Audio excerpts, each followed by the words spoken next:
Y ahora sí recibimos que ya está en el escenario a Gabriel Díaz Majoli. ¿Qué tal? Hola. Para que comparta con nosotros su conferencia ¿Cómo se aprende una lengua? Reflexiones y ejemplos de buenas prácticas. Docente que aplica las lecciones aprendidas en el aula a sus papeles como docente de docentes. Gabriel es investigador, escritor y consultor. Asesor académico en el Instituto de Educación de la Universidad Hort Uruguay, donde también tiene a su cargo cursos de maestría y la coordinación del diploma de especialización en enseñanza de inglés. Ha sido el primer latinoamericano en ser electo presidente de la Asociación Internacional de Profesores de Inglés como Lengua Extranjera, con sede en el Reino Unido. Docente de didáctica especial en el Consejo de Formación en Educación. Con ustedes, Gabriel Díaz Majoli. Bienvenido. Muchas gracias. No sé si me escuchan. No, bueno, entonces vamos con esto. Primero que nada, haciendo, como decimos en inglés, los disclaimers. Esto no es una charla sobre aprender lenguas, pero el gancho está en la lengua. Lo primero que quiero hacer es preguntarles, a ver si veo, ¿cuántos de ustedes enseñan lengua cuando enseñan? Ahí. ¿Nadie más? ¿Nadie más? Hablando en español tranquilo yo, es mi lengua madre. Yo lo que quiero hacer hoy es poner un poquito en tono problema lo que hacemos en el aula cuando usamos esto que se llama lengua. No el lenguaje, no la capacidad humana, sino lengua, configuraciones lingüísticas particulares que nos permiten acercarnos o alejarnos de nuestros alumnos. Entonces, para empezar, así, a vuelo de pájaro, lo que quiero hacer es trabajar la lengua como un objeto.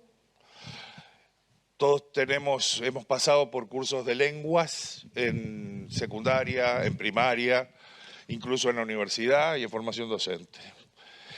Después pensar la lengua en tono de competencias, que es la frase del momento, aunque desde la enseñanza de lenguas hace más de medio siglo que venimos trabajando en competencias. Trabajar la lengua como una herramienta, pero una herramienta muy particular, para después posicionarla como una evidencia de cognición, una evidencia de que yo no estoy solo replicando contenido, sino que estoy realmente pensando. Y, por último, posicionar a la lengua como la habilitadora de participación. Y ahí, bueno, vamos a trabajar un poquito, pasar por algunas teorías y hacer algunos experimentos para ponerlos en tono de juego. Para empezar, vamos a hacer un jueguito. Yo acá puse cosas que cuando hablamos de lengua son conceptos o vocablos que aparecen. Entonces yo voy a girar la rueda y me gustaría saber cuántos de ustedes, mostrando la mano, enseñan eso en sus clases.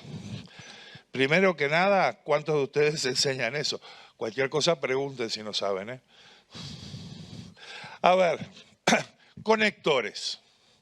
¿Cuántos de ustedes enseñan qué conectores usar? Bien, bien. No voy a acercarme más porque si no perdemos tiempo. Criterios de desempeño. ¿Quiénes comparten criterios de desempeño con los alumnos? Esto es lo que deberías aceptar. ¿Quién de ustedes le explica a los alumnos cuál es el estilo que se utiliza para hablar de la disciplina que ustedes enseñan? Fíjense que tenemos muy pocas manos. Si la lengua es un objeto que se compone de todas estas cosas, de géneros, de sintaxis, de semántica, de pragmática, si yo me aprendo todas esas cosas, podríamos decir que soy competente en una lengua. Veremos. Yo traje un texto acá, en español, no en inglés, Nelly, que que me gustaría que lo leyeran. Es capaz que ya con ustedes lo sé, me parece. Es de una obra de William Golding que se llama Los herederos, The Inheritors. Lean el texto y díganme qué les parece.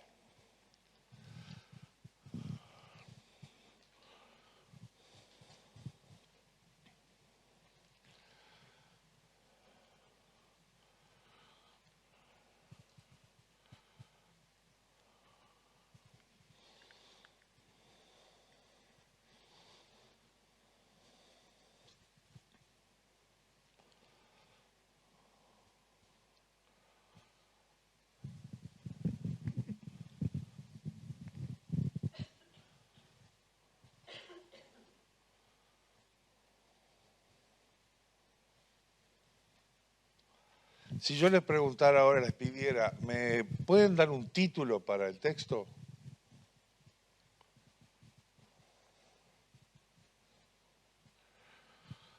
Vamos, gente, todos hablamos español, somos competentes en nuestra lengua materna. Locke, genial. Un día en la vida de Locke. Cruzando el río, ¿pero lo cruza? No, no lo cruza.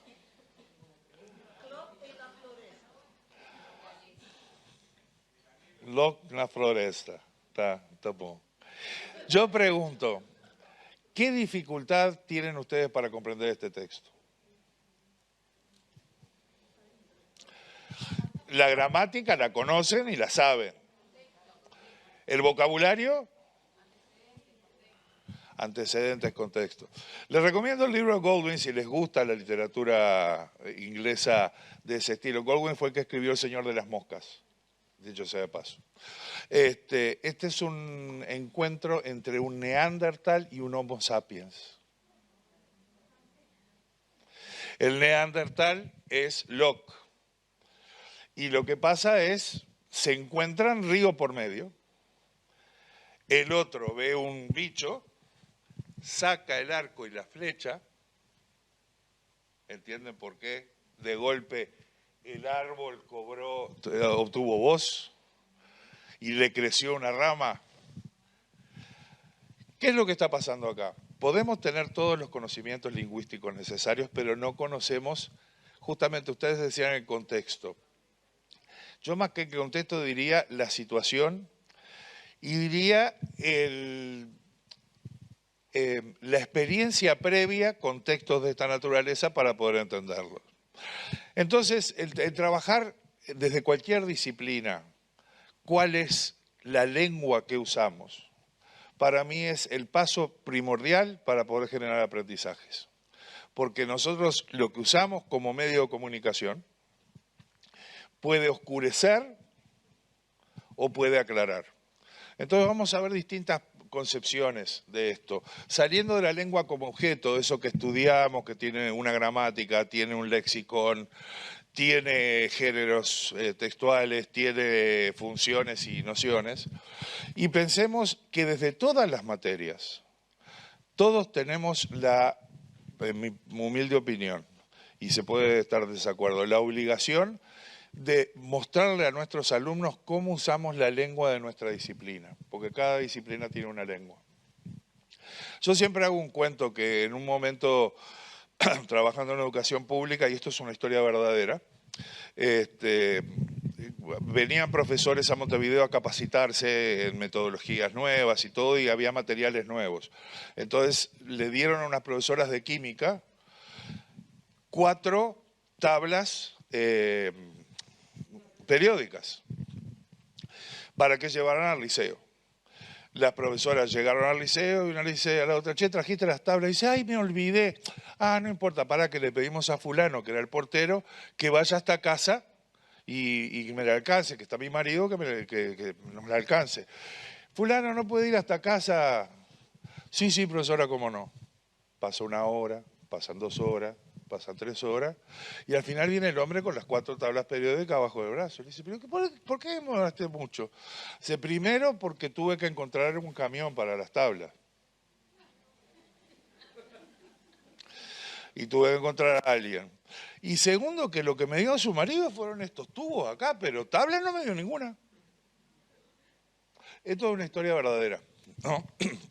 Entonces, cada disciplina tiene su forma de comunicarse. Entonces pasemos de la lengua como objeto a la lengua como competencia. Siempre hablamos, se habla ahora mucho de la competencia comunicativa, además es la competencia primordial que aparece en todos los estadios educativos nacionales. ¿Qué es ser competente comunicativamente? ¿Es solamente poder hablar, expresarnos, escribir y comprender lo que leemos? Hay varias teorías de competencia comunicativa. A mí la que resuena más conmigo como esta competencia en poder usar lengua en distintos contextos, ¿verdad? Es esta de Bachman y Palmer de 1996, que no es muy conocida, porque justamente, volviendo al tema de Rebeca, ellos conciben esta noción de competencia comunicativa desde la evaluación y no desde la enseñanza, ¿no? Y ellos dicen que la competencia comunicativa es una interacción entre dos subcompetencias, la organizacional y la pragmática. La organizacional tiene que ver con la competencia gramatical y la competencia textual, saber qué tipos de textos tienen qué configuración retórica, etc. Y la competencia pragmática tiene que ver con la competencia ilocutiva, el poder expresarme, pero con la competencia sociolingüística, poder usar la lengua adecuada en el lugar adecuado, en el momento adecuado, ¿verdad? Entonces, tomando esto en perspectiva, a ver si cambia, si quiere cambiar. Ahí está. Fíjense, la historia de mi pensamiento en esto, se las quiero mostrar de por qué yo llego a jorobar tanto con esto. Y en toda organización que trabajo, sea el error que sea, siempre digo, a ver cómo ustedes trabajan la lengua, porque me parece que es la herramienta esencial que tenemos para comunicarnos, para co-construir cosas. Si vos entendés una cosa y yo otra, no podemos co-construir. Entonces, fíjense que a nivel de lo que pasa en la educación, todo esto empieza con una diferencia que hace un canadiense llamado Cummins, que él habla de lo que son las destrezas comunicativas interpersonales básicas. O sea, yo hablo, me comunico contigo o puedo conseguir comprar un sándwich y una Coca-Cola. Pero cuando yo entro al aula, esa lengua ya no me sirve. Porque cuando entro al aula de historia, la profe de historia me empieza a hablar de eras, siglos, sucesos, cosas por el estilo. Voy a química y me están hablando de elementos que no tienen nada que ver con los elementos que componen un conjunto en matemática, ¿verdad? Entonces, cuando voy a una institución de educación formal, la lengua cambia de lo que yo uso todos los días a lo que sería la competencia cognitivo-académica de la lengua. No es solamente el dominar la lengua, sino cómo la lengua genera esos conocimientos. Si yo les pido a ustedes que me hagan una definición de un término, yo estoy esperando que ustedes sigan una estructura. Que no solamente me digan es esto, sino que hagan una definición. Y eso pasa en la escuela, no pasa en la vida real. Otros teóricos como Lev Vygotsky hablan también de lo que nosotros traemos a la institución educativa cuando llegamos, que es nuestros conocimientos cotidianos, nuestros conceptos cotidianos. Lo que hacemos en la educación formal es ayudar a los alumnos a que esos conceptos cotidianos crezcan hasta convertirse en conceptos científicos, ¿no? Y los científicos, porque no en Vygotsky todo es dialéctica, los científicos tienen que poder convertirse en cotidianos. O sea, tenemos que poder usarlos como nuestra forma de ser, ¿verdad? Tenemos también a Gibbons. Gibbons es una australiana espectacular que les aconsejo que lean. Ella trabaja mucho lo que es primaria, a nivel de educación primaria, y cómo trabajar distintas disciplinas a nivel primaria. Y Pauline Gibbons lo que habla es de una diferencia entre la lengua del patio del recreo, ¿no?, y la lengua del aula. Y por último, Guy, que es un gran analista del discurso, hace la distinción entre los discursos primarios que son adquiridos en casa y son los más difíciles de cambiar porque están basados en nuestros fondos de saber. Los fondos de saber es lo que generamos a nivel familiar antes de entrar a una institución educativa. Y está eso cruzado por creencias y valores que son muy difíciles de cambiar. Y después están los discursos secundarios, y fíjense que son los secundarios, que son los que adquirimos en las instituciones educativas. Tomando ejemplos de Gibbons, se me ocurrió mapear qué es lo que pasa con las distintas disciplinas en educación. Y estos son los géneros textuales que se utilizan más frecuentemente en educación. Y si ustedes se fijan, cada uno de estos, la anécdota, la narrativa, el informe, procedimientos, y ya puede ser una discusión o una argumentación. Una discusión es presentar un tema y la discusión presentar dos lados de ese tema.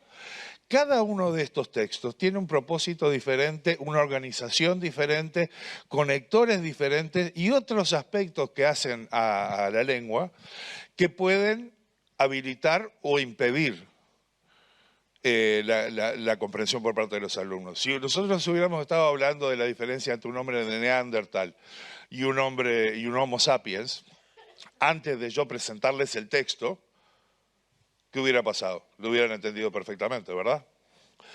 Entonces, solo como competencia, no, precisamos otras dimensiones. La podemos pensar a la lengua como una herramienta. ¿Herramienta de qué naturaleza? ¿Quién habla de herramienta? Vygotsky.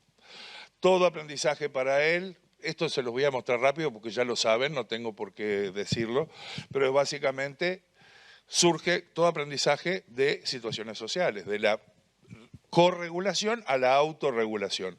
Si yo quiero autonomía en un alumno, tengo que poder mediar la forma en cómo se apropia de ¿qué? De herramientas conceptuales o físicas. ¿Y cuál es la herramienta conceptual por excelencia? La lengua. Es la que nos permite crear significados.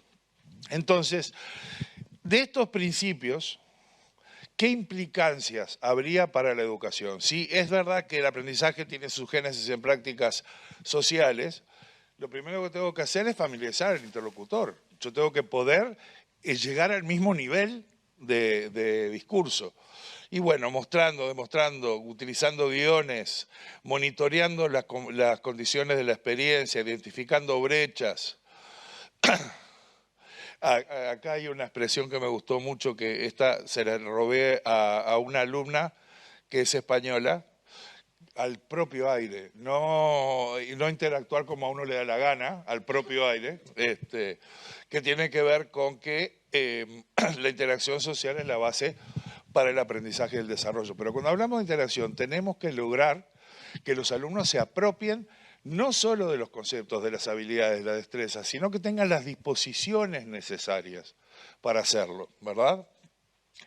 Y cuando hablamos de la zona de desarrollo próximo, es uno de los grandes conceptos que se han mal entendido de la obra de Vygotsky. Esa es la definición común y corriente, escrita por él en La mente en sociedad. Y él hace la aclaración que yo puedo tener todas las herramientas para la enseñanza, pero que hasta que yo no las use intencionalmente como herramientas, solo lo que tienen es potencialidades. Entonces, él nos hace una aclaración que esto no se entiende muchas veces, y es esta, que la zona del desarrollo próximo no es una zona de aprendizaje, es una zona de desarrollo, ¿verdad? Y que se encuentra cuando hay aprendizaje, o sea, la condición sine qua non para que exista una zona de desarrollo próximo es un aprendizaje. Y el aprendizaje solo se logra a través de la comprensión. Además, en un aula, con varios alumnos en el mismo sitio, 4 paredes o el tipo de configuración que quieran, ahí hay un emisor y varios receptores. Es la forma tradicional como está organizada la institución escolar. Entonces tenemos que asegurarnos que lo que nosotros hagamos como mediación para que ellos comprendan tenga significatividad. Y una experiencia mediada de aprendizaje parte de lo que el alumno puede hacer. Tenemos necesariamente que partir de lo que puede hacer y posicionarnos en lo que queremos que el alumno sea capaz de hacer a futuro, como consecuencia de la enseñanza. Y ahí podemos recurrir a diferentes herramientas para promover aprendizajes dentro de la zona de desarrollo próximo. Una herramienta que no usamos muchas veces, pero que Rebeca hoy habló mucho, es lo que podemos llamar los recursos personales, el autoacceso, el conocerme yo como aprendiz, el saber quién soy aprendiendo, desarrollar todo el poder metacognitivo, poder planificar una actividad, monitorearla y evaluar cómo me he desempeñado. Después está el andamiaje, viejo y querido andamiaje, que es lo que el docente hace, y vamos a entrar en andamiaje, vamos a ver cómo andamos de hora, sí, y media termino, ¿no? Sí, de menos cuarto y media, ¿no? Sí, está. Y después está lo que está muy en boga ahora, trabajar en equipos, ¿no? Ahí hablamos de alumnos que están en el mismo nivel cognitivo. Entonces, si trabajan juntos para resolver un problema, hacer un proyecto, estudiar un caso o lo que sea, estaríamos hablando de aprendizaje colaborativo. Ahí no hay una gran diferencia, pero sabemos que dentro de cada grupo heterogéneo hay alumnos que saben más que otros y ahí también median el aprendizaje de sus compañeros y eso es lo que podríamos llamar la enseñanza recíproca, que los romanos le decían el docendo decimus, el hombre aprende cuando enseña, ¿no?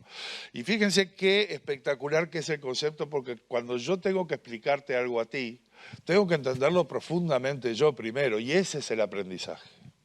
Ese es el aprendizaje. Y ahora nos encontramos con estas herramientas que uno le pone, decime un análisis de la Ilíada, y me sale. Entonces, yo no sé si podemos ahí hablar de aprendizaje en sí mismo o de información que puede servir para aprendizaje. Yo no sé cuál es la perspectiva de ustedes sobre el uso de la inteligencia artificial. Para mí es una herramienta invalorable, siempre que la usemos de manera que promueva aprendizaje, no que sea reproductora de contenidos, ¿verdad? Actividades que hemos estado haciendo y que alumnos míos han estado haciendo. Yo doy clase de didáctica, por eso hablo de alumnos míos. Por ejemplo, pedirle a los estudiantes que escriban un texto, ¿no? Individualmente y todo lo demás. ¿Cuál es el deber? Ponerlo en ChatGPT, el texto que escribió el alumno, y pedirle que lo escriba como un reportero de un periódico, o que lo escriba como un informativo, que lo escriba como una noticia de diario, que lo escriba como... Trae los textos a clase y el trabajo a partir del texto en todos sus diferentes registros es lo que enriquece la concientización sobre la lengua. Colegas de otras materias han hecho, por ejemplo, le piden a los estudiantes que definan un término con 7 palabras. Vamos a hablar de democracia, esto fue en sociales. Vamos a hablar de democracia, 7 palabras que asocia con democracia. Perfecto, bueno, ahora de deberes van a ChatGPT y le piden a ChatGPT que con esas 7 palabras escriba la definición de democracia. ¿Y qué pasa? No pasa, ¿verdad? Entonces, lo que nos da la tecnología en este caso es la posibilidad de acceder a cierto grado de información y tal vez concientizar a los alumnos sobre las brechas entre lo que ellos saben y lo que deberían saber. Estas 6 dimensiones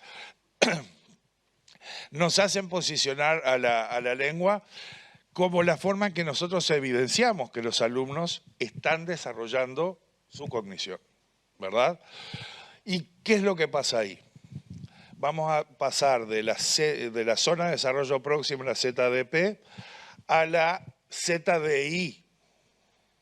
Y esto es un trabajo de Neil Mercer, que trabaja específicamente el discurso en el aula, ¿no? Y él nos dice, casi todos los docentes alrededor del mundo o en el momento del fragor de la lucha con los alumnos, usamos esta configuración discursiva. Yo hago una pregunta, el alumno me da la respuesta y yo le digo muy bien o no, ¿verdad? Entonces, si vemos la configuración discursiva es un insumo, una respuesta y una evaluación. ¿Qué pasa con la evaluación? ¿Está bien o está mal? Y ahí se corta el discurso. ¿Quién habló más en la secuencia? El docente. ¿Quién tendría que hablar más? Por lo tanto, él lo que dice es que cuando nosotros hacemos esa secuencia, no estamos posicionándonos en una zona de desarrollo intermental. Y eso solo se logra a través de la lengua. Yo tengo la definición acá del articulito de Mercer, y es un articulito que no tiene desperdicio, 16 páginas que, ¿vieron cuando uno subraya absolutamente todo? Bueno,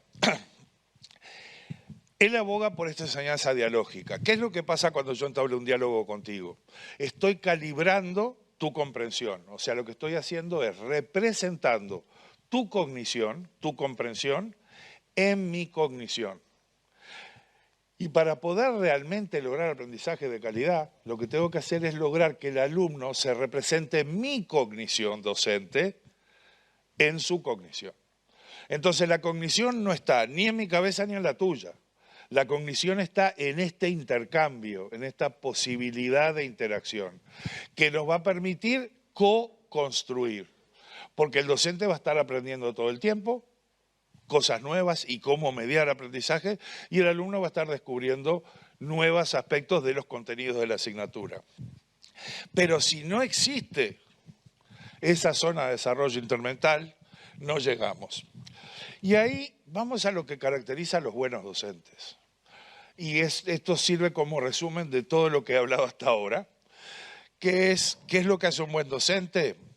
Proporciona dos tipos de andamiaje. El primer andamiaje es el que hace antes de la clase, el prediseñado, cuando uno hace una planificación, cuando uno reflexiona sobre tal grupo cómo le está yendo y le tengo que dar este tema. Esa intencionalidad es el andamiaje prediseñado. Pero hay otra destreza de andamiaje, que es el andamiaje contingente, que es el que sucede cuando estoy interactuando con los muchachos. Y ahí es donde el desarrollo de la zona intermental, tiene mayor relevancia. También los buenos docentes promueven una enseñanza dialógica. Guambia, dialógico no es yo pregunto, yo respondo, yo pregunto, yo respondo, yo evalúo, ¿no? Enseñanza dialógica es establecer diálogo. Y vamos a ver ahora algunas técnicas prácticas. Rebeca habló mucho de la retroalimentación formativa y en realidad está indicado por las investigaciones como una de las estrategias docentes que tiene mayor efecto en el aprendizaje de los alumnos. Y una colega portuguesa, Paula de Nagy, me dijo esta frase que para mí es hermosa. Dice, la retroalimentación es la recompensa que los estudiantes esperan por haber completado las tareas que les asignamos. ¿No está buenísimo? Y es realmente eso. ¿Qué es lo que pasa en la retroalimentación? Estamos realmente promoviendo aprendizajes. Y bueno, la zona de desarrollo intermental, que es, si aspiramos a que el conocimiento sea co-construido, tenemos necesariamente que buscar eso. Que la lengua no sea una división, sino que sea el puente. Y de esta lengua como herramienta que nos permite construir puentes, pasemos a la lengua como habilitadora de participación. ¿Yo qué es lo que quiero que mis alumnos hagan en mi clase? Que aprendan la asignatura que yo les estoy enseñando. O si soy maestro, que aprendan la lectura, la escritura, la geografía, todo lo que el programa escolar me indica. Para que el aprendizaje, ¿cómo lo entendemos? Bueno, si nuestros alumnos no tienen dominio de la asignatura, no pueden participar en las actividades de clase, ¿verdad? Entonces ahí la lengua es la que actúa como habilitadora de la participación. Desde una perspectiva vigosquiana, aprender es tener más oportunidades de participar en actividades que son socialmente relevantes, ¿no? Entonces, ¿cómo lo hacemos? Lo hacemos por medio del andamiaje. El andamiaje es una palabra muy polisémica y que se ha desvirtuado muchísimo en educación, como todos los términos que en educación utilizamos ad nauseam. Y lo que tiene que de bueno este concepto de andamiaje es que tiene una génesis relativamente reciente. Mucha gente dice el andamiaje vygotsquiano. Vygotsky nunca habló de andamiaje, Vygotsky habló de mediación. Los que hablaron de andamiaje por primera vez fueron Wood, Brunner y Ross en un artículo sobre la acción tutorial. Pongámonos a pensar qué quiere decir la acción tutorial. Interacción uno a uno o uno a pocos, con la intención de que los alumnos resuelvan problemas que no pueden resolver solos. Y ellos ponen en su artículo esa definición, ¿verdad? Y fíjense lo que hace el andamiaje, controla las situaciones, le facilitamos la tarea. El mismo año, Brunner escribe un artículo sobre el juego y básicamente estudia el juego de pica. Dice, no taca, ta, no taca, ta. Y lo desglosa en una gramática y una sintaxis. Y lo que dice es, cuando explica por qué ese juego es relevante socialmente, es porque permite el andamiaje de la participación de los novatos, ¿no? Porque el objetivo del juego es que los nenes al final se escondan y digan acá está. Entonces, esa definición de andamiaje es la que más se alinea con esta concepción del uso de la lengua como herramienta de participación. El andamiaje es transferirle la responsabilidad al otro. Eso implica una co-construcción, un ida y vuelta constante. Y bueno, esta segunda conceptualización, yo después se los mando. Esto es un articulito mío que salió ahora este año sobre un metaanálisis sobre andamiaje y cómo el término está definido en educación. Una experiencia mediada de aprendizaje, o sea, un andamiaje, tiene que pasar por diferentes condicionamientos para poder generar la zona de desarrollo intermental. Primero que nada, tiene que haber una intencionalidad y reciprocidad de todos los participantes. Yo puedo tener la mejor disposición, pero si los chiquillos no me prestan atención y si no logro hacerme comprender, lamento. Como el andamiaje es mi intención de pasarle responsabilidad sobre la acción al otro para que participe más y no darle las pistas para que solucione un problema puntual, tengo que pensar en ese alumno, no como el alumno que tengo ahora, sino calibrar qué distancia hay entre lo que él puede hacer hoy o ella puede hacer hoy y lo que quiero que haga a futuro. Puede ser al final de mi curso, al final de un ciclo, al final del tramo. Entonces ahí tenemos que pensar de forma trascendente, no quedarnos con el aquí y ahora, y no es simplificar la tarea, es aumentar el andamiaje. También la significatividad para poder entrar en la zona de desarrollo intermental y la multimodalidad. Ahora más vale mandarlos a ver un tutorial de YouTube que estar 20 minutos tratando de que entiendan algo que no podemos. No todos tenemos el don de poder explicar todo de una manera comprensible. Muchas veces los chiquilines lo entienden mejor de esa forma. Y por último, sí mantener una orientación de lo social a lo individual, porque toda acción de aprendizaje se enmarca dentro de una filosofía educativa. Esa filosofía educativa no está necesariamente organizada por los docentes, sino por las instituciones o por las instituciones en general. Entonces tenemos que alinearnos, ¿verdad?, a lo que nos están pidiendo si trabajamos dentro de ciertos parámetros institucionales. Entonces la orientación social individual tenemos que tomarla en consideración. Y después, ¿qué acciones podemos emprender los docentes para hacer andamiajes? Y piénsenlo con respecto a la materia que ustedes dan o la forma de docencia que ustedes generan. Imagínense que ustedes tienen que lograr construir una zona intermental donde tanto los alumnos como ustedes estén sincronizados. Una forma puede ser a través de modelar lo que se espera que los muchachos hagan, ¿verdad? Otra forma puede ser estableciendo puentes. Estableciendo puentes tiene que ver más que nada con rescatar el conocimiento previo de los alumnos que es relevante para lo que van a aprender ahora, ¿verdad? Y ponerlo en juego para que ellos contrasten lo que ya sabían con lo que tienen que aprender. El establecimiento de puentes, si no alcanza, hay que contextualizar, que es lo que ustedes me pedían con el texto hoy, ¿verdad? Contextualizar es hacer explícitas las conexiones. Bueno, muchachos, esto tiene que ver con historia. ¿Se acuerdan del nombre de Neandertal, el Homo sapiens? ¿Cuál vino primero? Eso es contextualizar. Pero también hay veces que los chiquilines no saben y hay que enseñarles un concepto que son prerequisitos para que puedan aprender. Entonces, eso es la construcción de esquemas, con estrategias como las que están ahí, las preguntas socráticas, los organizadores gráficos, todo tipo de diagrama, ¿verdad? Resúmenes explícitos.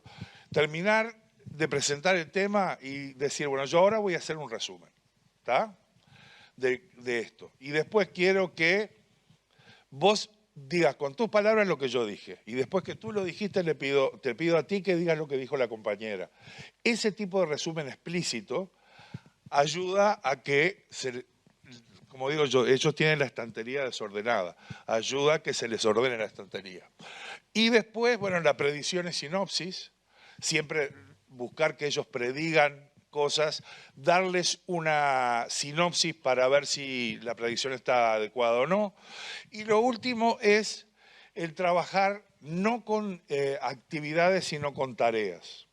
Las actividades son ejercicios repetitivos. Una tarea es una actividad de aula en la cual ellos pueden hacer un intento, de ese intento reciben retroalimentación, y de esa retroalimentación hacen el segundo intento, que es el que se considera el ejecutable, ¿verdad? Muchas veces a mí me ha pasado tratar de explicar un concepto y que no me entienden, y trato de explicarlo usando el mismo sinónimos de lo que acabo de decir y no funciona. Entonces, otra forma de promover esto es creando representaciones, cambiando de género. Si uno hizo una explicación, bueno, déjame que te dé un ejemplo. Si no me sirvió el ejemplo, bueno, espera que te doy 5 recursos para que los mires, una película, una PowerPoint, lo que sea. Y otra forma, hablando de lo que hablaba Rebeca, el desarrollar metacognición, el hacerlos a ellos conscientes de cómo aprenden y qué es lo que pueden traer al aprendizaje y qué es lo que pueden contribuir, ¿verdad? Es básicamente poner en claro lo que hablaba Dewey del continuo de la experiencia. ¿Se acuerdan del principio del continuo de la experiencia? Que cada experiencia que yo tengo educativa, ¿no?, va a influir la forma como conceptualizo mis experiencias pasadas, la experiencia presente y las futuras que voy a tener. La devolución formativa. Yo tengo déficit atencional con hiperactividad, soy disléxico, y toda mi vida me entrenaron como un monito. Mis padres no me dieron Ritalina, pero yo tenía rutinas, ¿verdad? Entonces a mí los guiones me sirven mucho para organizarme. Y uno de los problemas que yo tenía era que cuando estaba corrigiendo, dependiendo de qué estaba corrigiendo, daba retroalimentaciones completamente dispares. Y se me ocurrió crear esto que algunos colegas lo están usando y parece que funciona, que es antes de dar una nota, pare. ¿Está?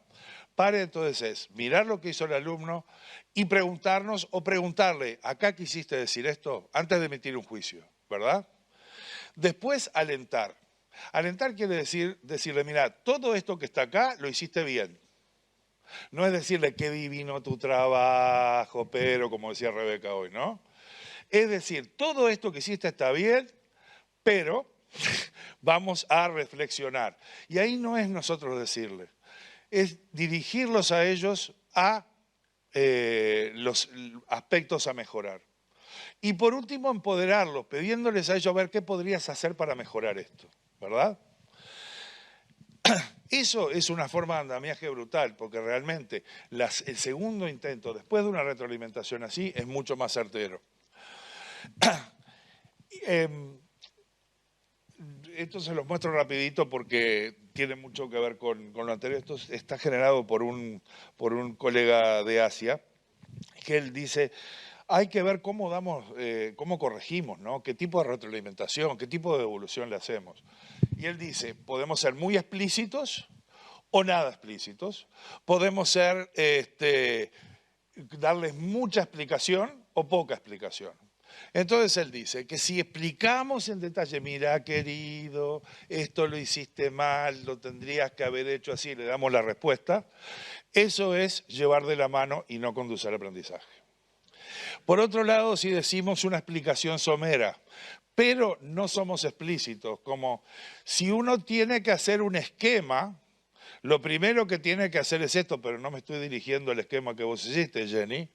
Entonces ahí lo que estoy haciendo es cargándolos. Puedo, siendo muy explícito, reducir la explicación y lograr que ellos me lo expliquen. Y ahí lo que estoy haciendo es construyendo puentes. Y después está la situación donde le pongo la nota 7, 5, 3.